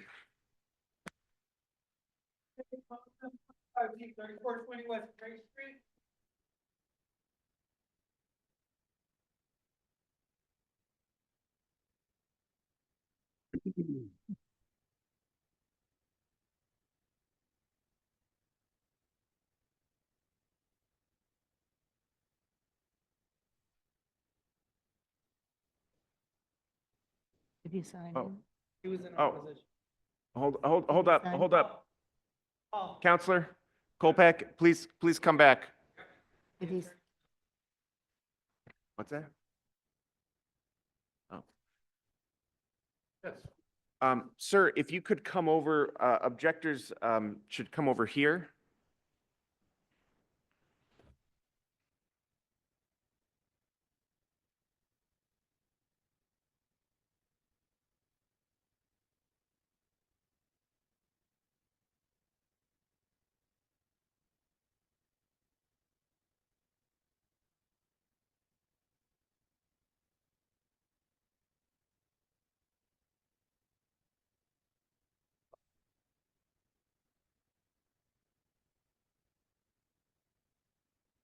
Did it explain so people need to know what the actual rules are? Okay, if we could get this gentleman's microphone One- set up. Okay, sir, if you could state your name and address. Okay. My name is Richard Lupa. I am the owner of the property next to the subject property. My address is, Just raise your right hand. Do you swear or affirm to tell the truth in these proceedings? I do. Thank you very much. Please proceed. My address is 6714, 6718 West Belmont Avenue. I'm opposing variation approval to reduce rear setback in order to expand first floor restaurant Cafe Prague. At present time, when restaurant is open and doing banquets, no other business can exist on that section of West Belmont. And there is no single parking spot on both sides of the street available because restaurant customers taking all available parkings. I talked to the restaurant owner and asked his customers to leave at least one spot in front of my property. I could park my car, but that didn't work. And often I need to park blocks away from my property. I rent my restaurant space at 67614 West Belmont. And recently, tenant moved out as his customer couldn't find parkings at the front of my property. When I purchased property 3 years ago, I applied to the city of Chicago to have a banquet hall. And my application was rejected for the lack of parking spaces. Now I understand very well the reasoning for that objection. This is not only issue of inability of parking in front of my property, but also issue of traffic safety for the people crossing the street behind the parking cars with visibility obstructed by cars parking next to each other on both sides of the street. This is very, very busy street, Belmont Avenue. Approval of variation would allow enlargement of existing Cafe Prague restaurant, allowing more customers coming to the restaurant, what would make parking and traffic situation even worse and more dangerous. Thank you, sir. I guess I just want to point out that unfortunately, the parking is not before us. We're not, it's beyond our authority. We do not have the ability to comment on the parking because that's not an issue that we're deciding today. I'm not talking about parking. I'm talking about approval of the setback. When you approve the setback, a restaurant will be enlarged. That's what I mean in my objection, not about parking. Parking is as it is. This is public parking, public street. I can't stop anybody from parking. But this is happening when the Cafe Prague is having banquets, and then there is no way so I could park my car or anybody else could have any kind of business at that section of Belmont Avenue. So I'm not talking about parking. I'm talking parking is involved from the cafe. If you allow enlarging cafe, it'd be worse. It'd be nightmare. Okay, I understand your objection. Counselor, response? Well, we have, actually, we had the opportunity to speak. The issue here is Belmont Avenue, I'm familiar with this area, live relatively close by, is busy. And what he would like us to do is either not expand our restaurant or have a space in front of his restaurant. The mistake, and I think Mr. Lupa, you would agree, that when he bought this, as he mentioned, to be a banquet hall. But no one told him when he did that he needed parking to do that. So when he couldn't provide parking, he then went to the restaurant. What we've offered, on the weekends, we have an agreement with Cat Auto to have our cars on the weekend for our customers to use those spaces to try to relieve some of the congestion on Belmont. I've offered to Mr. Lupo that he's asked for one space, and I said, I can't provide one space on a public space, on a public street. I can't have somebody say, this is only for your, and our customer base is also impacted. Sometimes people are going to end up walking. It's the city. If you have a popular restaurant in the city, you may have to walk a block and a half if you want to park there. I've offered the fact that on the weekends, we would designate for him one parking space that he would like, and we would do that for him. I don't know another way to, the code doesn't require additional parking for the size of restaurant we have. That is what I tried to explain, that the code never, when I don't want to take your time, but I go back when I was a kid, we lived in an ethnic 3-flat. There were 17 people, 2 cars. Now, if there's 17 people in your 3-flat, it's 8-10. We can't do anything about that. And we're trying to accommodate him for what he asked for. And my client has indicated that she would make that concession. Are there any questions from the board? Not sure I understand. Where is the cars parked on the weekends? And there's an auto dealer, And Belmont and Oak Park. Belmont, which is further up, and he can park there. But again, we can't, there's nothing close by. And if you look at, if we go back to our survey, we can't get any parking in the rear of our property. It's, built lot line to lot line. So we can't provide parking for them there. We're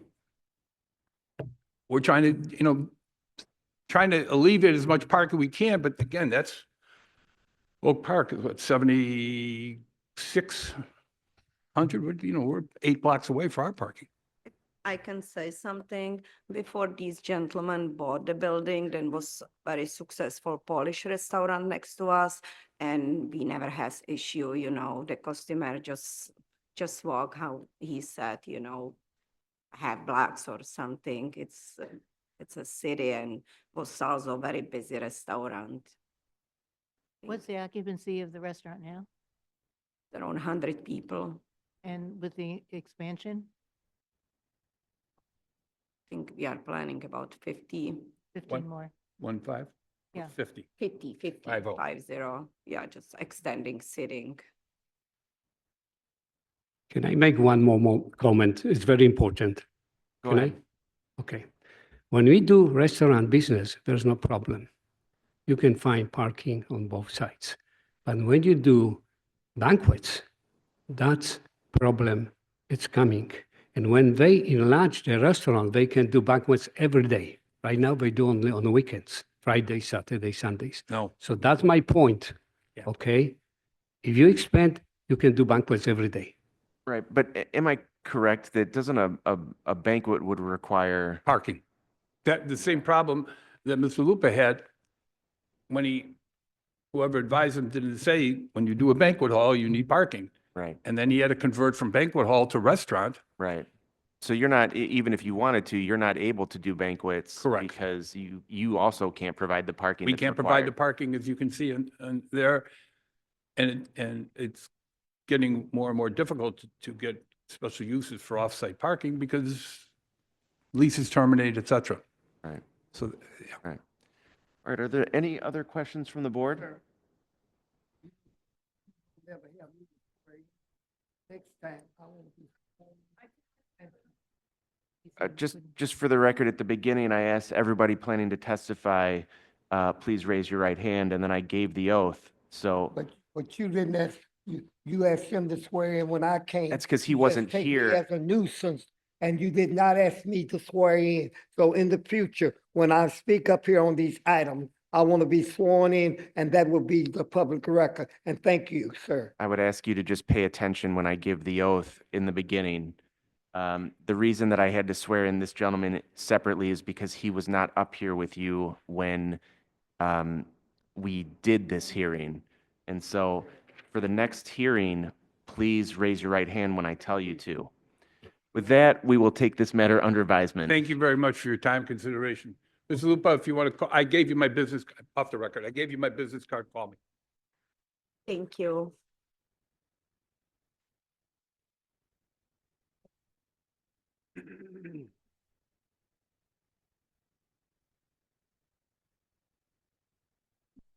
It's a problem.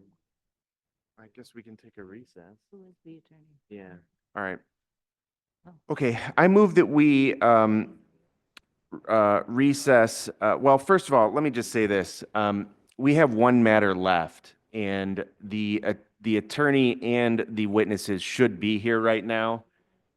I hear that the attorney is here, but his applicant and witnesses are not. And so we have no choice at this time but to take a recess. For the future, I would appreciate that the witnesses be here because, the old days of the zoning board are gone. We move quickly now. So if you haven't been here in a while, things move quickly. So let your witnesses know that. For now, I move that we recess until 11 a.m. Commissioner Schiller seconds. Commissioner Staley? Yes. Commissioner Brooks? Yes. Commissioner Soto? Yes. Commissioner Schiller? I vote yes. We're in recess until 11 a.m.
All right, I move that we reconvene this meeting of the Zoning Board of Appeals. Commissioner Schiller seconds. Commissioner Staley? Yes. Commissioner Brooks? Yes. Commissioner Soto? Yes. Commissioner Schiller?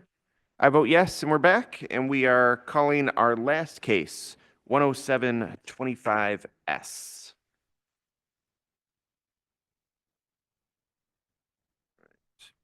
Would everyone planning to testify please raise your right hand? That would include you, Mr. Blakemore. Do you swear or affirm to tell the truth in these proceedings? Yes. Thank you very much. Counselor, please provide a brief overview of your application and then introduce your witness. First and foremost, for the record, John Fritchie on behalf of the applicant. Chairman, members of the board, on the record, thank you for the brief recess. I sincerely appreciate it and apologize for taking up time. So Understood. Thank you. The overview of this, some of you who have been in Chicago for a while will remember the old Abbey Pub on Grace. Several years ago, the building was essentially destroyed by a fire. And following a number of court hearings and issues with ownership, the building sat empty for a long time until it was presently purchased and completely refurbished on the inside. What we're seeking to do here is reopen the establishment with a restaurant with live music in the back, almost identical offerings to what was had for decades, other than being significantly improved, including additional soundproofing in the back. There's been no feedback, adverse or otherwise, from the neighbors, and we do have the support of the alderman. That said, Mr. Thurm, we see your name for the record, My name is Charles Thurm. and you'd be the owner applicant of the subject property. Is that correct? Yes. And we submitted an application with respect to the nature and hours of operation of the property and the business. Is that correct? Yes. And if I were to question you extensively on what we submitted, would your testimony be in conformance with what we had submitted? Yes. Okay. Thank you very much. Are there any questions from the board? Mr. Blakemore? Is my question, my statement, 2 minutes on the clock. the statement that I'm making, how many people from the community attended the meeting, and what was the vote? Did they vote for this change? And also, did the alderman was he present at one of the meetings? And also, when it comes to an attorney, the pay to play down here. So I'm entitled to my opinion. You don't have to agree with me. And I can make a statement that you don't think, that you don't like, but I can still make this a statement that we must educate our citizens that it's not necessary to have an attorney. The average citizen can be able to come to this board and plead their case. And you don't need approval from an alderman. So I'm saying something that maybe you don't agree with. I'm saying that the zoning board of appeal is paid to play. That's my statement. Now, you don't have to agree with Mr. Blakemore, but he's entitled to his opinion. The system is broken, and we need the fourth estate to come down and report it to the citizens. That's what we need.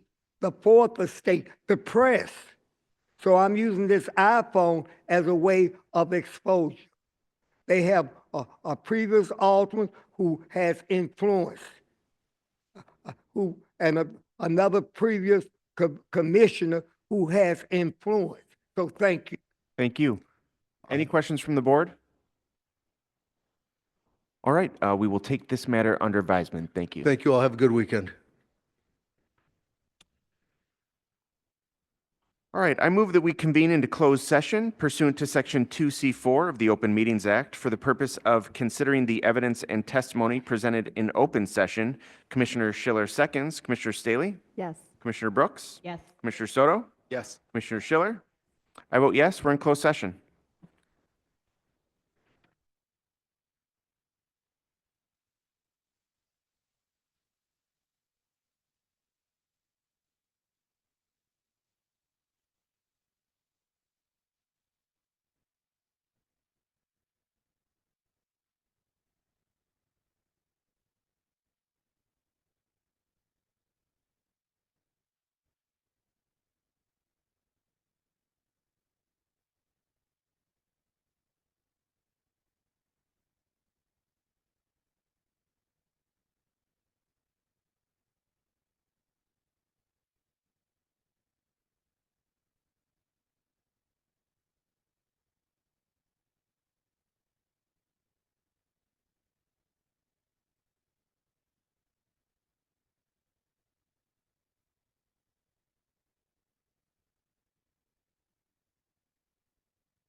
Okay, I move that we return to open session. Commissioner Schiller seconds, Commissioner Staley, Yes. Commissioner Brooks. Yes.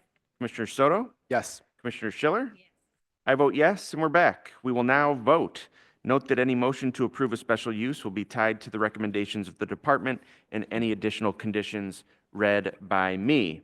First, I move to approve all continuance requests to the dates stated by me. Commissioner Schiller seconds, Commissioner Staley, Yes. Commissioner Brooks. Yes. Commissioner Soto, Yes. Commissioner Schiller. I vote yes, the continuances are approved. I move to approve application for calendar number 7225S. Commissioner Schiller seconds, Commissioner Staley, Yes. Commissioner Brooks, Yes. Commissioner Soto, Absent. Commissioner Schiller. I vote yes, the matter is approved. I move to approve application for calendar number 7325Z. Commissioner Schiller seconds, Commissioner Staley, Yes. Commissioner Brooks, Yes. Commissioner Soto, Absent. Commissioner Schiller. I vote yes, the matter is approved.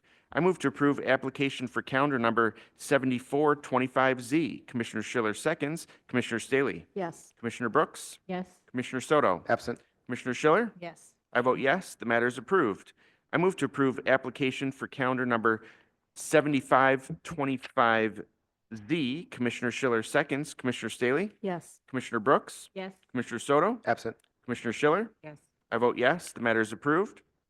I move to approve application for calendar number 7625S. Commissioner Schiller seconds, Commissioner Staley, Yes. Commissioner Brooks, Yes. Commissioner Soto, Absent.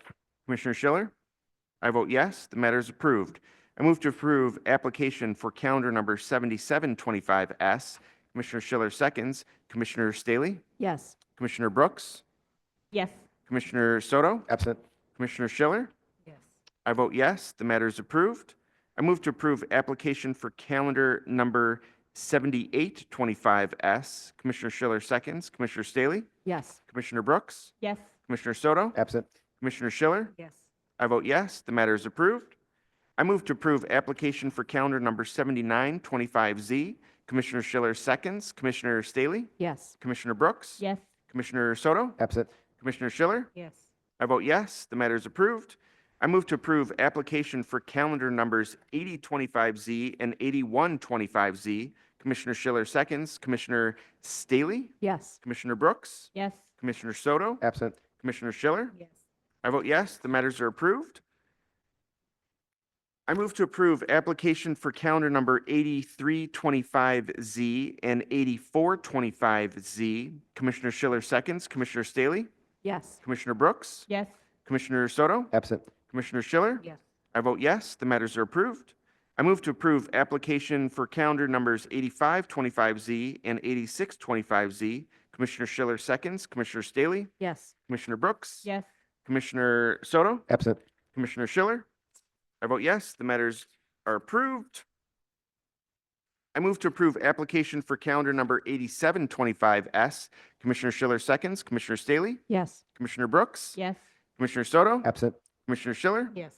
I vote yes, the matter is approved. I move to approve application for calendar numbers 8825S and 8925Z. Commissioner Schiller seconds, Commissioner Staley, Yes. Commissioner Brooks, Yes. Commissioner Soto, Absent. Commissioner Schiller. Yes. I vote yes, the matters are approved. I move to approve application for calendar number 9025Z. Commissioner Schiller seconds, Commissioner Staley, Yes. Commissioner Brooks, Yes. Commissioner Soto, Absent. Commissioner Schiller. Yes. I vote yes, the matter is approved. I move to approve application for calendar number 9125S. Commissioner Schiller seconds, Commissioner Staley, Yes. Commissioner Brooks, Yes. Commissioner Soto, Absent. Commissioner Schiller. Yes. I vote yes, the matter is approved. I move to approve application for calendar number 9225S. Commissioner Schiller seconds, Commissioner Staley, Yes. Commissioner Brooks, Yes. Commissioner Soto, Absent. Commissioner Schiller. Yes. I vote yes, the matter is approved. I move to approve application for calendar numbers 9325Z and 9425Z. Commissioner Schiller seconds, Commissioner Staley, Yes. Commissioner Brooks, Yes. Commissioner Soto, Yes. Commissioner Schiller. Yes. I vote yes, the matter is approved. I move to approve application for calendar numbers 9825Z, 9925Z, and 125Z. Commissioner Schiller seconds, Commissioner Staley, Yes. Commissioner Brooks, Yes. Commissioner Soto, Yes. Commissioner Schiller. Yes. I vote yes, the matters are approved. I move to approve application for calendar numbers 10125Z and 10225Z. Commissioner Schiller seconds, Commissioner Staley, Yes. Commissioner Brooks, Yes. Commissioner Soto, Yes. Commissioner Schiller. I vote yes, the matters are approved. I move to approve application for calendar number 10325Z. Commissioner Schiller seconds, Commissioner Staley, Yes. Commissioner Brooks, Yes. Commissioner Soto, Yes. Commissioner Schiller. I vote yes, the matter is approved. I move to approve application for calendar number 10425Z. Commissioner Schiller seconds, Commissioner Staley, Yes. Commissioner Brooks, Yes. Commissioner Soto, Yes. Commissioner Schiller. I vote yes, the matter is approved. Yes. I move to approve application for calendar number 10525Z. Commissioner Schiller seconds, Commissioner Staley, Yes. Commissioner Brooks, Yes. Commissioner Soto, Yes. Commissioner Schiller. Yes. I vote yes, the matter is approved. I move to approve application for calendar number 10725Z. Commissioner Schiller seconds, Commissioner Staley, Yes. Commissioner Brooks, Yes. Commissioner Soto, Yes. Commissioner Schiller. Yes. I vote yes, the matter is approved. I move to approve the written resolutions containing findings of fact consistent with the votes of the board at its January 31, 2025 regular meeting. Commissioner Schiller seconds, Commissioner Staley, Yes. Commissioner Brooks, Yes. Commissioner Soto, Yes. Commissioner Schiller. Yes. I vote yes, the resolutions are approved. I move to approve the written resolutions containing findings of fact consistent with the votes of the board at its February 21, 2025 regular meeting. Commissioner Schiller seconds, Commissioner Staley, Yes. Commissioner Brooks, Yes. Commissioner Soto, Yes. Commissioner Schiller. Yes. I vote yes, the resolutions are approved. I move to approve the supplemental rule requiring intake meetings for 2 additional use types, group living uses and cannabis, craft growers, infusers, and processors. The supplemental rule is intended to streamline reviews for these use types. Commissioner Schiller seconds, Commissioner Staley, Yes. Commissioner Brooks, Yes. Commissioner Soto, Yes. Commissioner Schiller. Yes. I vote yes, the supplemental rule is approved. And before we adjourn, I would like to pass the microphone to Commissioner Brooks. Thank you, Chairman Sanchez. I just wanted to thank both you as chair, DPD staff, and legal staff. I've been here for a couple of years, and I just want to thank you for the work that you put in to create the new rules to streamline our process. I think it's easier both as a commissioner to go through all of the packets, but also for the public. And I think having a clear process has really moved the needle on making this a more engaging process. So I just wanted to take the moment to say thank you all to my fellow commissioners. It's been my pleasure to work with each of you. I will miss you guys. If I'm ever in town on a third Friday, I'm probably not going to come sit here. But I will be thinking of all of you and to the legal community. I've been really grateful to see all of the work that the land use attorneys have done to meet with our new rules and make this a better process for everyone. So thank you. Thank you so much. It's we're gonna miss you. I mean, we really are. Oh wow. All right. For the last time with Commissioner Brooks, I move that we adjourn the meeting. Commissioner Schiller seconds, Commissioner Staley, Yes. Commissioner Brooks, Yes. Commissioner Soto, Yes. Commissioner Schiller. I vote yes, we are adjourned. Everybody have a great weekend.